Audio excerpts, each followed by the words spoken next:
खुलुमबाय 5 जुनाव जोंनि जाय रायमना हाग्राखौ नेशनेल पार्क हिसाबै डिक्लेयार खालामबाय बेनि उननिफ्रायनो नैबे हालामनि रायजो राजाफ्रा स्पेसियली जोंनि बर' फिसाफ्रा रायमना नेशनेल पार्कखौ लानानै जोंनि रांखान्थिनि सिनस्रि बेखौ गायसननो थाखाय जों सांग्रां जादों आरो जानजि खाफ्रादों। बेखौनो जोंनि सरकारा दिनै रायमना नेशनेल पार्कनि मोनथाम गेटनि गेजेराव मोनसे गिबि गेटखौ दिनै जों गायसनजेनबाय। बेनो जादों रायमना नेशनेल पार्कनि रायमना साइडनि मेइन गेट नाम्बार 1। बे मेइन गेट नाम्बार 1 खौ जोङो गायसनखांनायनि उनाव नाम्बार 2 नाम्बार 3 खौ जोङो कसुगाव आरो आथियाबारि रेन्जआवहाय जों गायसनलांगोन।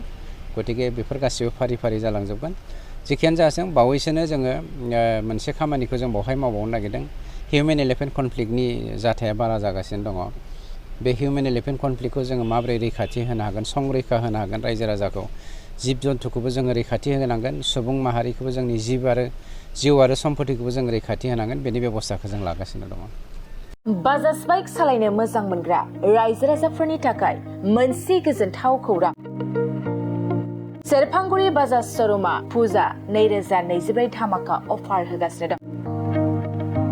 क'क्राझार जिल्ला सेरफांगुरियाव थानाय फुंखा इन्टारप्राइज बाजाज श'रुमा सेप्तेम्बरनिफ्राय 30 अक्ट'बर फुजा 2024 धामाका अफारनि खाबुफोर होगासिनो दं। नोंथांमोना सेरफांगुरियाव थानाय फुंखा इन्टारप्राइज बाजाज श'रुमाव खुंफुंजानाय फुजा धामाका अफाराव फैनानै नोंथांनि लुबैनाय बाजाजनि बाइकखौ लांफैनो हागोन। रायजो राजाफोरनो फुंखा इन्टारप्राइज बाजाज श'रुमा लाबोनाय अफारफ्रानो जाबाय 5 litre petrol free pressure cooker, free helmet, एक्सचेन्जनि एभेलेबल, लोगोसे केस होनानै बाइक बायगिरिफोरनो 1000 रां केसबेक हरफिननाय जागोन। आरो बाइक बायगिरिफोरनो फ्रि लटारि कुपनबो हरनाय जागोन। बे लटारि कुपनाव जाखाङोब्ला washing machine, refrigerator, android TV, smart watch आरो एन्ड्रइड फन बेफोर मोनबा प्राइजफोरखौ मोननो हागोन।